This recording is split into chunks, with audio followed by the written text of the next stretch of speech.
Hello and welcome to the third virtual information session for aspiring candidates hosted by Edmonton Elections. My name is Chris Hayward, Project Lead with the Elections Office, and joining me again is Aileen Giesbrecht, Returning Officer and City Clerk for the City of Edmonton. Hello, Aileen. At this time, we acknowledge that we are on the traditional land of Treaty 6 territory and the traditional Métis homeland of Region 4.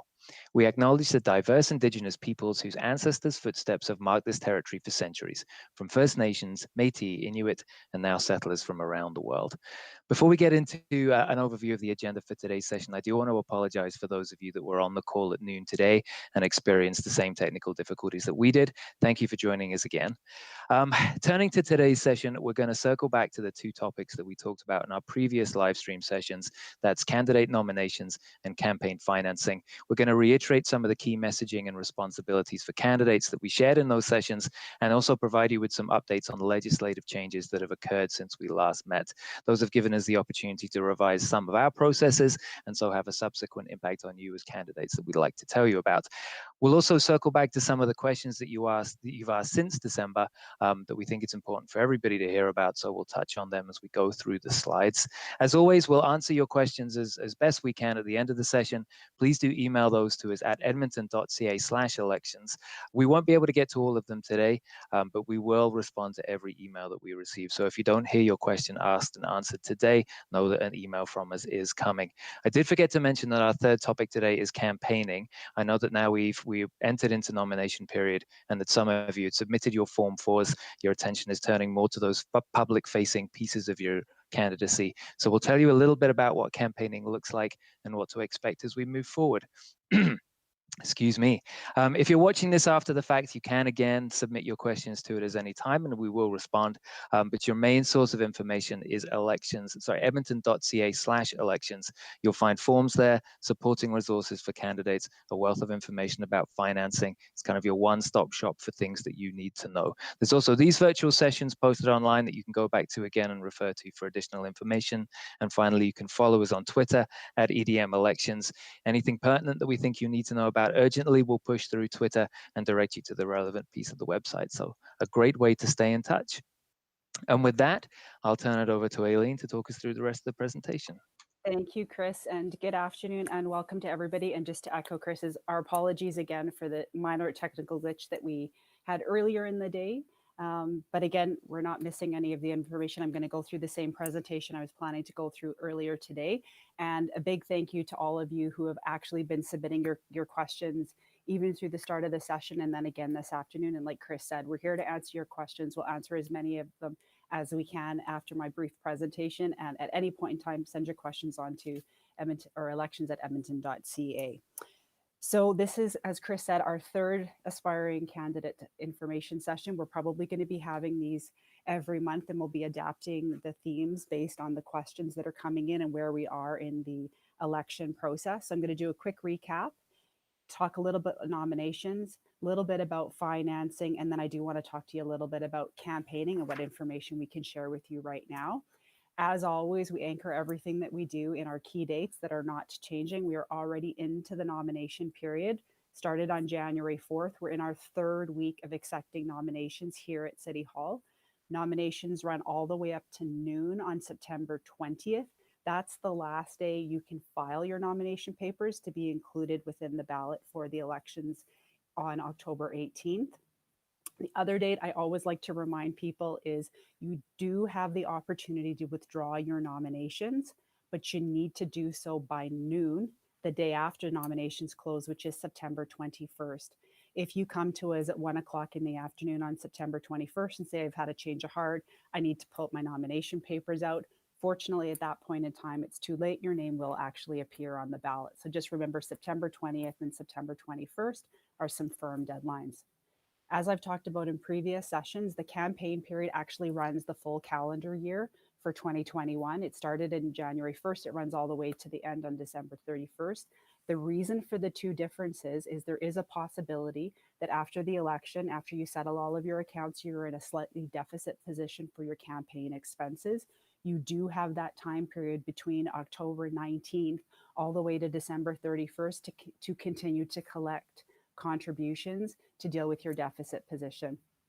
If that happens, again, there's additional information from this presentation I provided in December. There's information on the website. We're going to talk a little bit about campaign finances again in this presentation. Don't want to get into it too much right now, but always I keep reminding you, in addition to Election Day on October 18th, you need to remember that March 1st, 2022 is the campaign disclosure deadline. And so you're going to hear me talk a lot about these dates throughout the entire presentation. And with that, I just want to take a few moments to introduce or reintroduce you to our ever-growing Edmonton elections team. We're the team of people that are running and operating the Edmonton general election for mayor, 12 councillors, and the trustees for both the Edmonton School District and the Edmonton Separate Catholic School District. Everything that we do is focused on encouraging people to vote in the election coming up, to put their name forward as a candidate to run, and to work either by supporting a candidate or by joining our 3,000 plus staff that are going to be running the election on October 18th.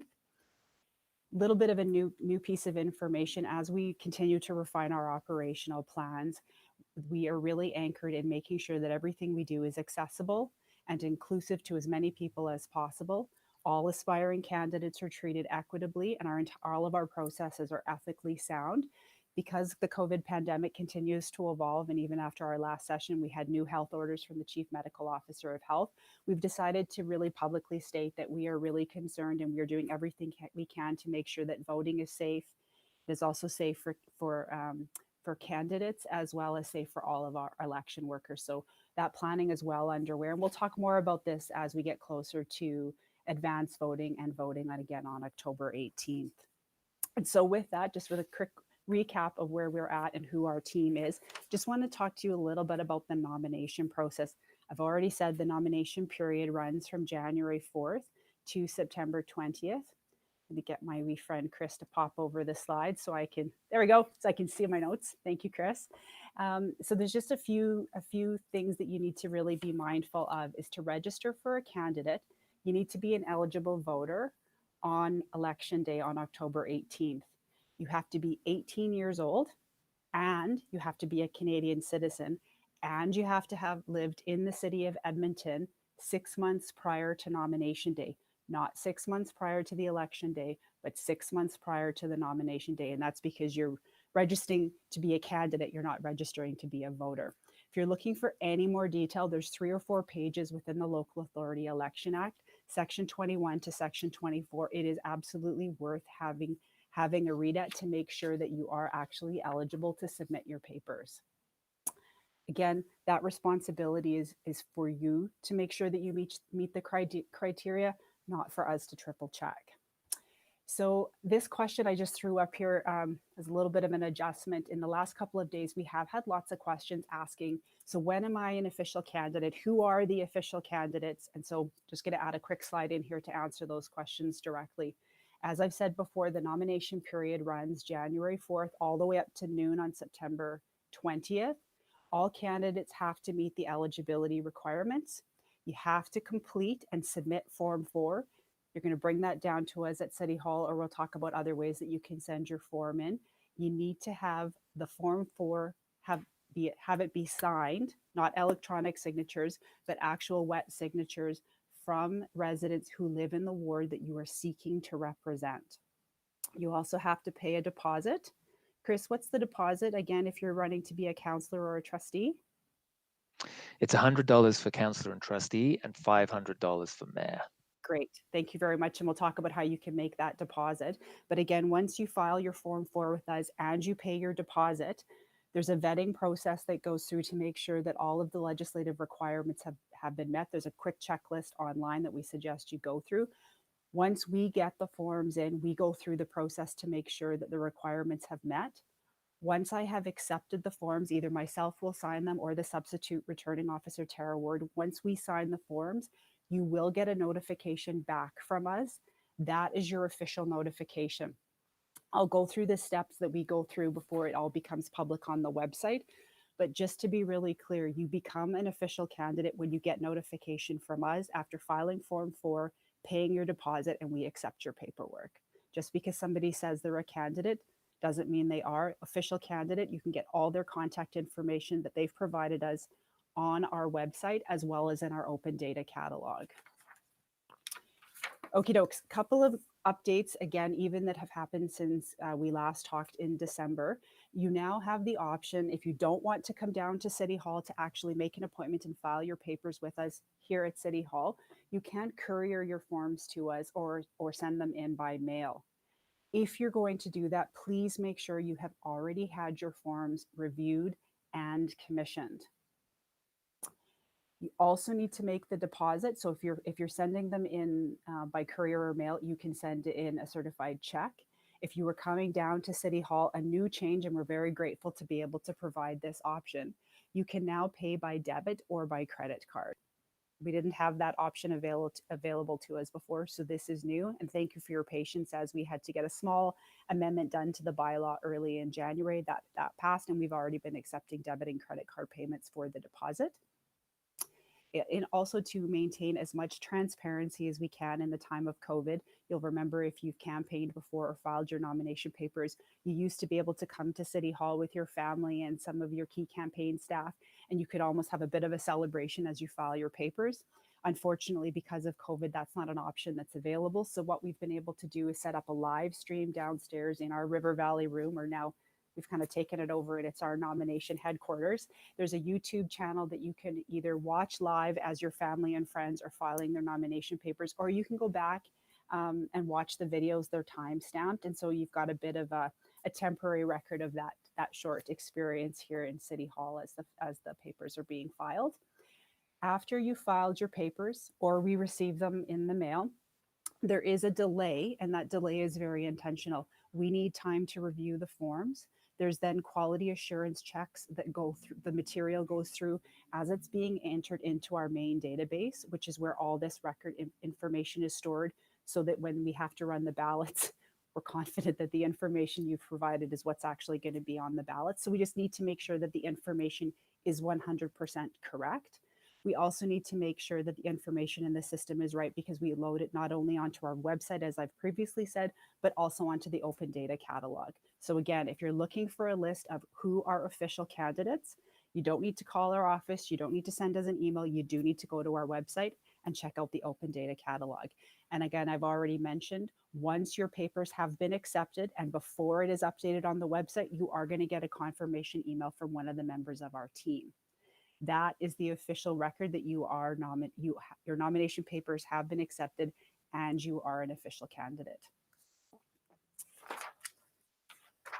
A couple of tips we just wanted to share with you if you haven't already filed your papers or you're thinking about doing so. We've had some great learnings over the past couple of weeks from candidates who have already come to file with us. These are not legislative requirements, but they're just things that we're sharing with you that can help make the experience even a little bit easier for you. When you are obtaining signatures from residents, it's always a really good idea, actually a requirement, I guess, is to make sure that the people that are signing your form for are actually resident in the ward you're seeking to represent. So if you're not sure, go to our website, click on the ward that you're seeking to represent, whether it's the school district or it's city council. It's a little bit easier if you're running for mayor because you've got a bigger geographical to draw signatures from. But make sure that the people are signing, when they put their address in, please check that their address is within the right actual boundary of the new wards. Also a good idea to just, if you can, try and exceed the minimum number of signatures required, just in case you discover on your way to City Hall, or once you've that maybe one of those residents, you're not totally sure that they're in the right ward and you decide to strike it through before you submit the forms to us. Just remember, if the forms have been commissioned before they get here, you do have an opportunity to amend the forms if you need to. And we, again, to be helpful, we do have commissioners on site and we're happy to commission the forms for you. Which is a great segue into why we ask you to bring government issued ID. It's not a requirement in the Local Authority Election Act, but if you were going to ask us to commission your forms because you haven't had an opportunity to have the commission yet, or you need to make a couple of small changes, our staff our commissioners are happy to do that, but they do need to see your government issued ID. So just bring it as a precaution, not a requirement, but if you don't have it, you won't be able to engage with the services of our commissioner. And always a good idea, just review your paperwork before you come all the way down to City Hall. If you need to make a change, that's okay. You can go away and correct the form if it's not able to be fixed on the spot. and just reach out to us, make another appointment, and come back, and we'll do what we can to accommodate your request as quickly as possible. Two new pieces of information as well. Since we chatted in December, we were able to put together a very short video that you can actually watch us walk through a mock nomination process. So if you're brand new to considering running for local government, and you're not sure what to expect, log on. You can see one of our Edmonton election staff, Karen, go through the entire process. It's a quick video, and it'll hopefully answer some questions and put you at ease.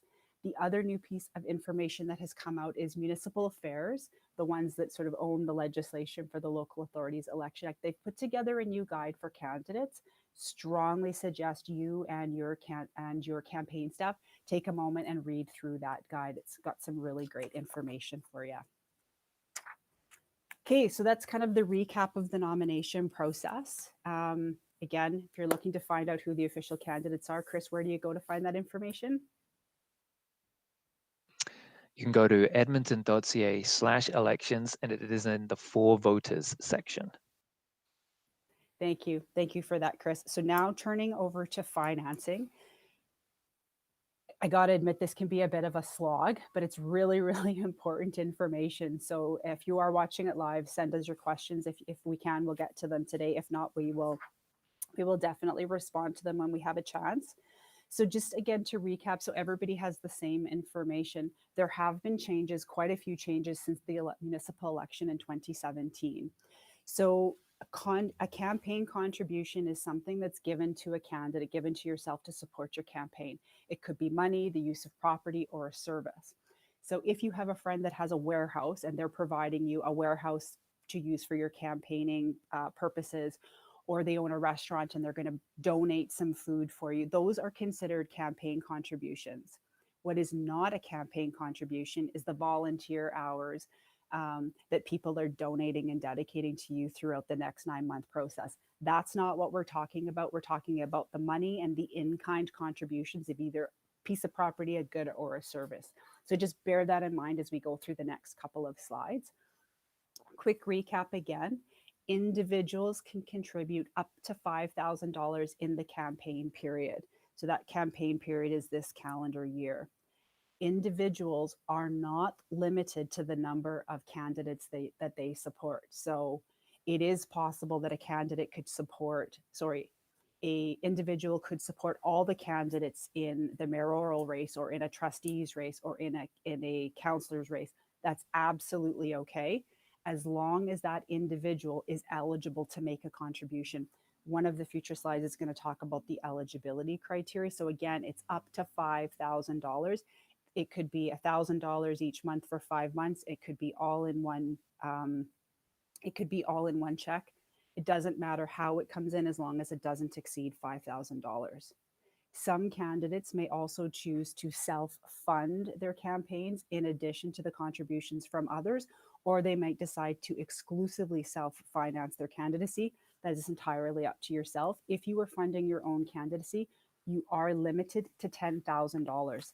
That does include if you have any deficit that you need to make up after the election. So just bear that in mind. $10,000 is the maximum. So that's kind of the nuts and bolts of how much money you can collect from an individual. There are some other responsibilities just based on the questions that we thought we should take a few minutes to clarify.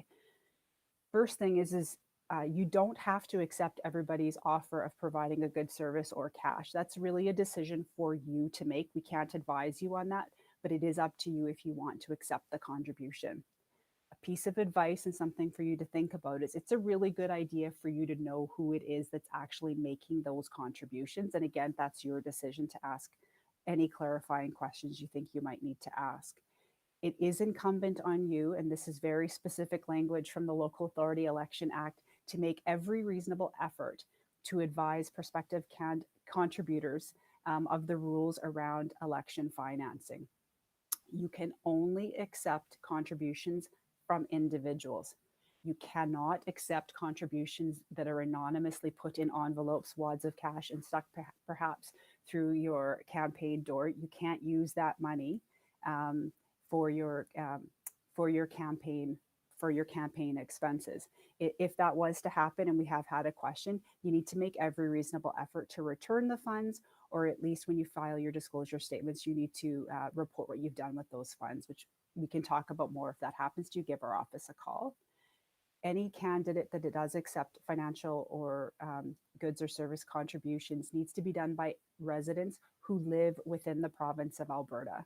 So if you have a family member that lives in Ontario and they really want to send you a contribution just to help kickstart your campaign, that's not a permitted activity, and you cannot accept contributions from prohibited organizations. Couple more do's and don'ts. This isn't all doom and gloom, but we're just trying to make it really clear some of the rules that we really are strongly suggesting that candidates and your teams follow. So we are in the campaign period right now, but prior to the campaign period, you are not permitted to collect any more than $5,000. We are now in the campaign period, so new rules do apply. It is only official candidates that can accept campaign contributions. And the way, again, that you become an official candidate is you file your Form 4, you pay your deposit, you have your forms accepted by ourselves, by myself, and then you are going to get an official email back from us. Once you have that email, and before we get a chance to update open data and get your name on the website, you are able to start collecting financial donations. Strongly suggest that you keep a good record of all of the contributions that you get into your campaign, whether it's cash or whether it's the donation of goods or services. It is going to make the campaign disclosure step that you have to do at the end much, much easier. And again, I've said this before, you can self-finance your campaign, but you can't go over the $10,000 limit. Okay, still with campaign financing, mentioned this before, but just to provide a little bit of clarity, the Local Authority Election Act doesn't specify what type of bank account you need to have to store the money that comes in as financial contributions for your campaign. It does, however, have to be exclusively for campaign purposes. Excuse me, it is not recommended that you take financial contributions for the 2021 election and stick it into your general household account. It all needs to be separated out. It can be a personal bank account, but it should not be a personal bank account that you use for other purposes. This information needs to be provided to Edmonton Elections. It's a requirement in the Local Authority Election Act, and it's Form 5. Form 5 does not need to be given to us in person. It can be provided electronically. There's a fill-inable, downloadable PDF that's available on the website. And in that form, you have to be really clear. It does ask you to state the bank or the financial institution and their address. And above it, it is also going to ask you to tell us, where are you keeping your actual records for your campaign? Those are going to be different addresses because the bank is not going to keep all of the records related to your campaign for your expenses and your contributions. It's going to keep just the financial records related to the bank. The Form 5 also requires that you tell us who has signing authority for that bank account. We completely appreciate things are going to evolve over the next 9 months.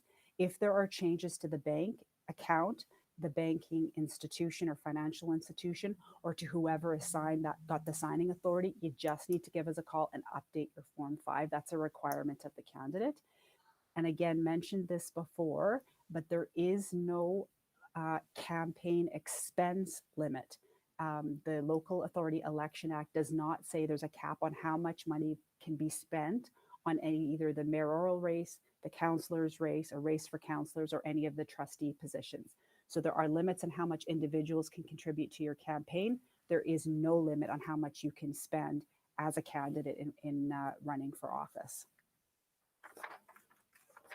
Okay, you've heard me talk lots and lots about the campaign disclosure statement, and we do so to be really helpful and so that you really understand the requirements after the election. You have up until March 1st of 2022 to submit your forms. It is Form 26. It's already available online if you want to take a look, or one of your volunteers or team members wants to have a look at what's actually going to be expected.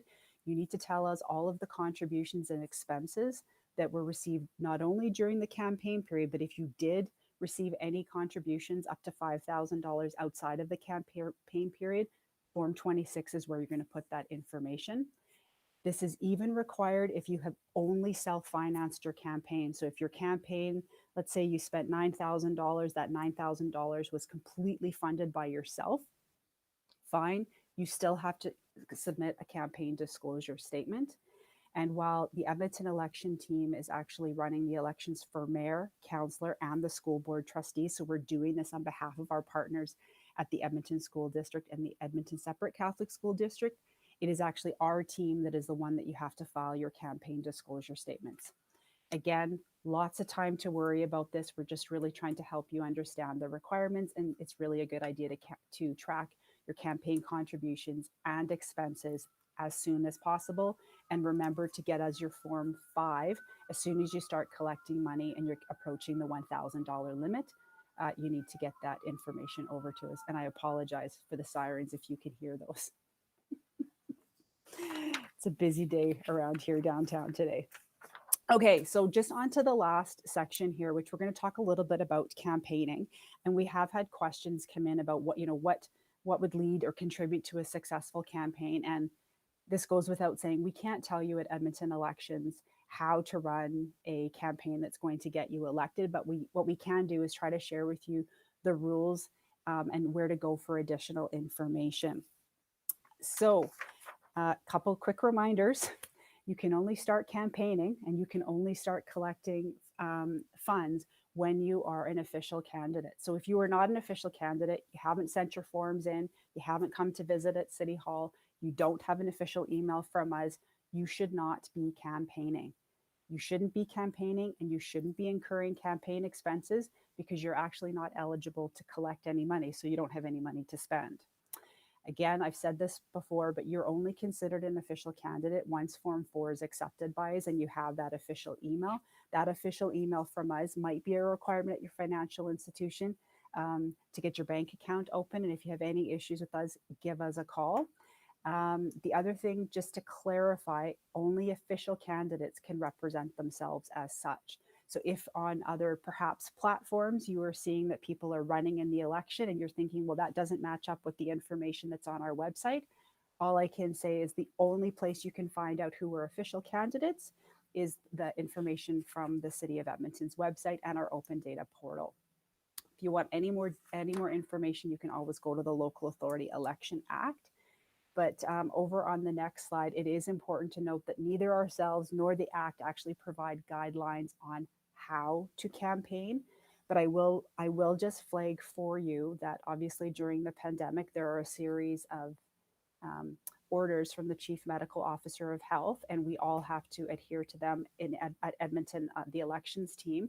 But there is a helpful guide that has been put out. I can't be sure if it's AHS or it's under the Chief Medical Officer of Health's website, but don't worry about it. We're going to add it to our website, and it provides some really useful guidelines on campaigning as well as canvassing during the global COVID-19 pandemic.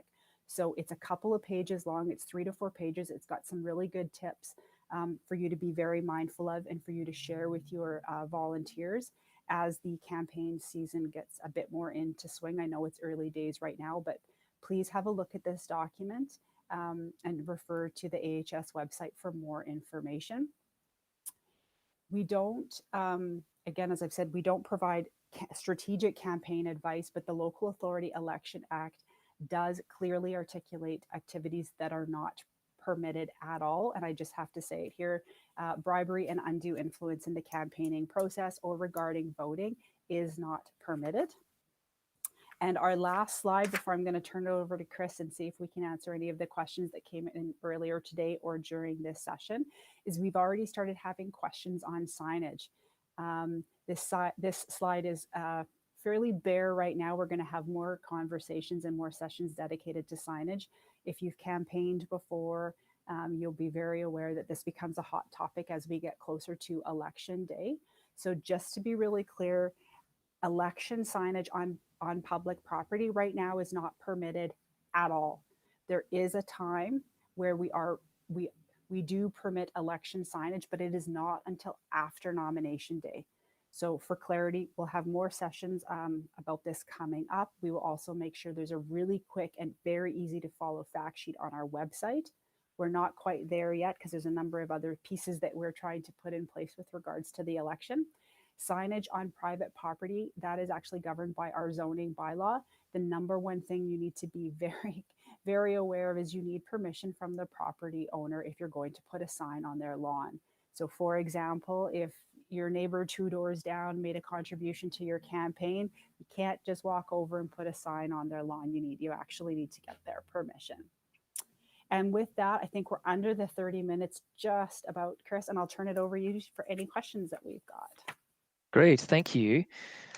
This is normally the part in the presentation where I give Aileen the opportunity to catch her breath and have a glass of water by fact checking the things that she said in the last 20 minutes. But there's nothing for me to fact check today. So I'm going to use this time just to reiterate a couple of pieces that I really do want to emphasize for folks.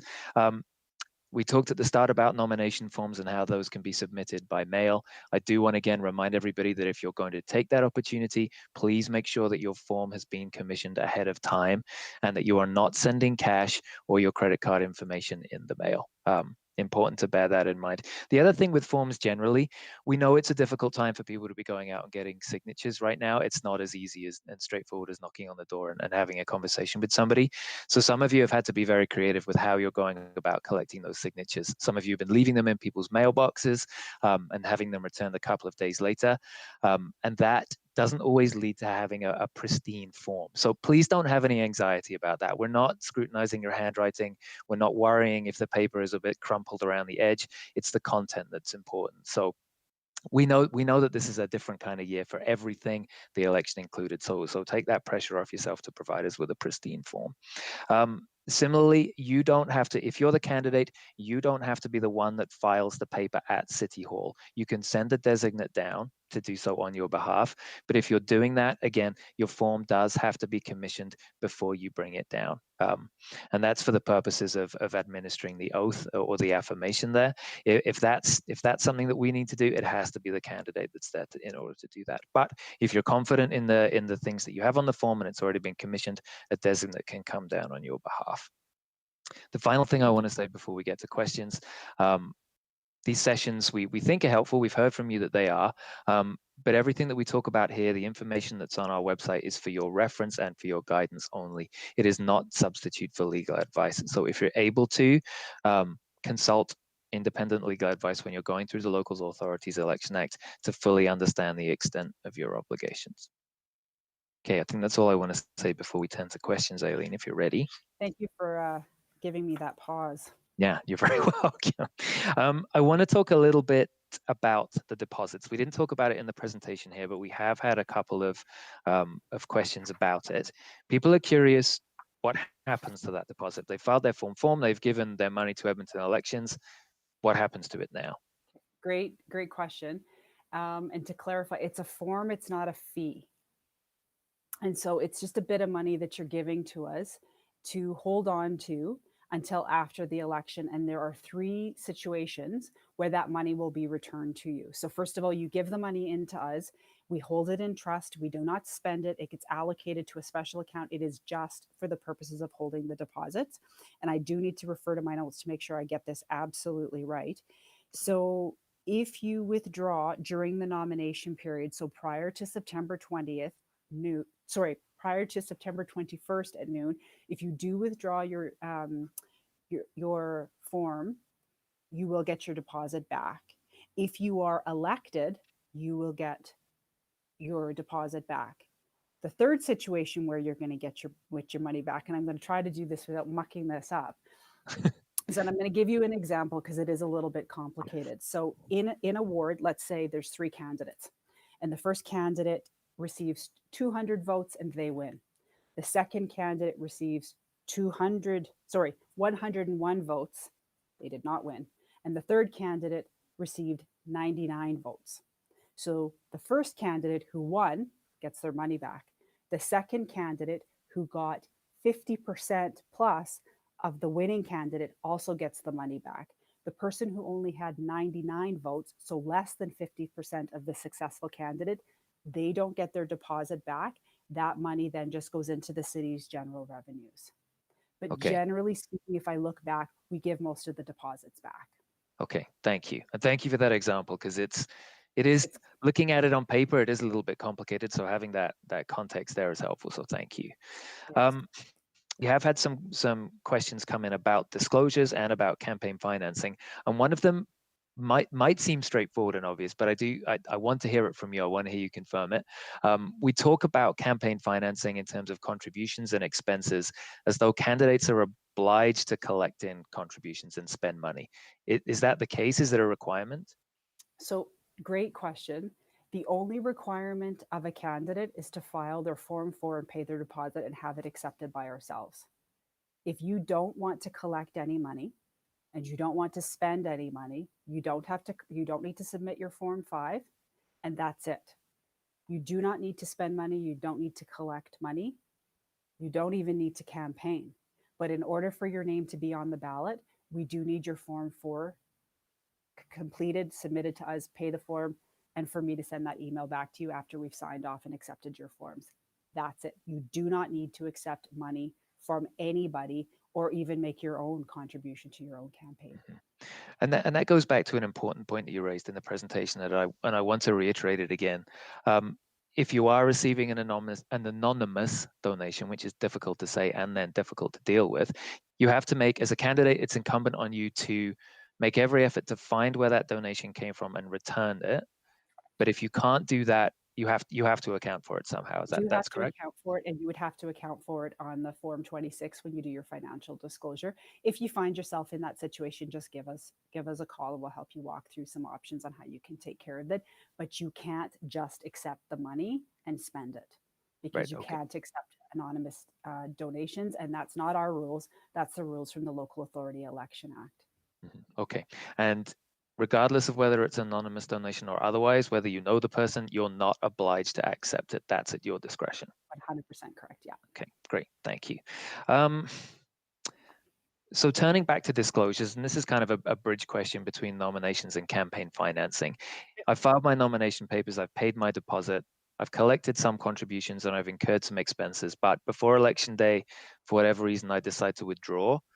Do I still need to file a campaign disclosure statement? So just to clarify, it's not before election day, it's before noon on September 21st. You can pull your papers out. Thank you. Yeah, just Fact checking my question. I'm fact checking your question.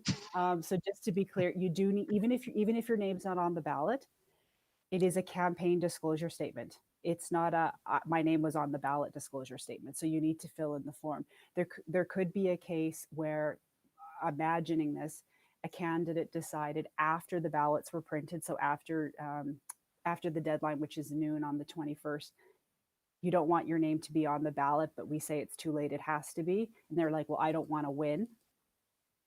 Doesn't matter. You need to file the disclosure statement. It's a require of the Local Authority Election Act. Okay, great. Thank you. And one more question. This goes back to nominations again. We spoke a little bit about the challenges of getting signatures in this difficult time for everybody. The form that you can download from Edmonton Elections is Form 4 I'm talking about, has 4 pages in it. Am I limited to those 4 pages, or can I, if it's easier for me to distribute different pages around my neighborhood, can I do that, or am I stuck to those 4 that are provided online?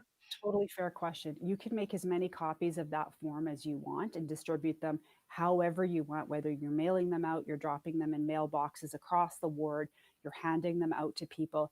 If, for example, you were to give us back 100 nomination forms with literally one signature per form, no problem at all. The only thing you can't do, and I won't say that we've seen this, but please don't do this, is email the form to people who then electronically fill it in, email it back to you, you print it out, and you show up with it to us. We can't accept that. We're not permitted. There are some forms that you can get from us online, like the Form 5 I just chatted about, but Form 4 must have, we call it wet signatures. It actually has to be handwritten in. And please try to make it legible, and to please include the full address of everybody that is signing your form. We need Okay. just easier and quicker if you do your best efforts to ensure that they are listed as residents in Edmonton and that the address is clearly in Edmonton.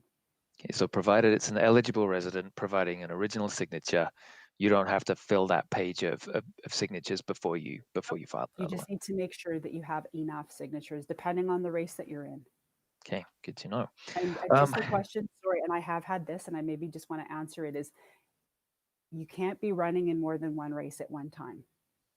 So if, for example, you thought about running for trustee, so you downloaded the trustee forms for the Catholic Separate School Board or district, excuse me, and then you decided you want to run for council, you can't then cross off the top of Form 4 and just say, well, all these people actually were nominating me to run for council. You can't do that. It's really important when you bring us the Form 4 has the right title or the right letter in the top right hand corner that corresponds to the race that you're actually wanting to run in. If you have mm, any questions, give us a call. We want to make sure you're actually getting people to fill in the right forms. no, and that's a good point of clarification, because although it's the candidate or the candidate's designate that's submitting the form, you're not declaring your intention with that form. It's the electors who've signed it who are nominating you. And Correct. so if you're changing that midstream, the whole thing is void. Okay, that's a Correct. good point of clarity. Thank you for bringing that up. Um, one more question, and it's around campaigning and signage. And I know we're going to have another session as we get closer to the election that talks about this specifically. But it has come in, so I do want to ask it. I've filed my papers. I'm an official candidate. My name's on the website. I've gotten the scan. I want to start campaigning now. I've made 2 signs in my house because I only have 1 tube of glitter glue. I want to put 1 on my front lawn. I want to put 1 by the side of the road. I'm an official candidate, so I can do that now, right? If you own the property where you're putting the sign, you can put that on there. If you can't put it on a road right away. So Right. if the people who live in your house support you running and they support you putting a sign out on your front, I mean, you drive around the city, people have signs on their front lawn. It's their property, that's okay. You can't then do that on a public right of way or on public land. Okay. You will not and should not be seeing election signs out on public right of way or on public roads or on public buildings right now. Okay. Great. And Thank you. we will have more information on signs to come for sure. Right. Thank you. That's our last question.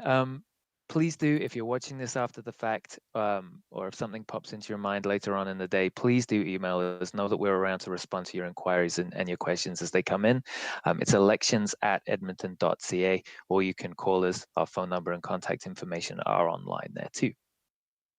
So in closing, we want to let you know who to contact if you have questions around specific things that are related to the election. So as you know, election rules, regulations, and processes are managed by different orders of government. Edmonton Elections, which is us, we can help you with questions regarding nominations, campaigning, so the things that we just talked about. We can give you some advice, some high-level information on campaign contributions and filing disclosures, and what election day looks like, and what post-election services look like. Municipal Affairs is the ministry of the government of Alberta that deals with compliance and enforcement of rules regarding the eligibility of candidates and voters. So if you have questions or concerns in that regard, their email address is, you see it on the screen there, but it's lgsmail@gov.ab.ca.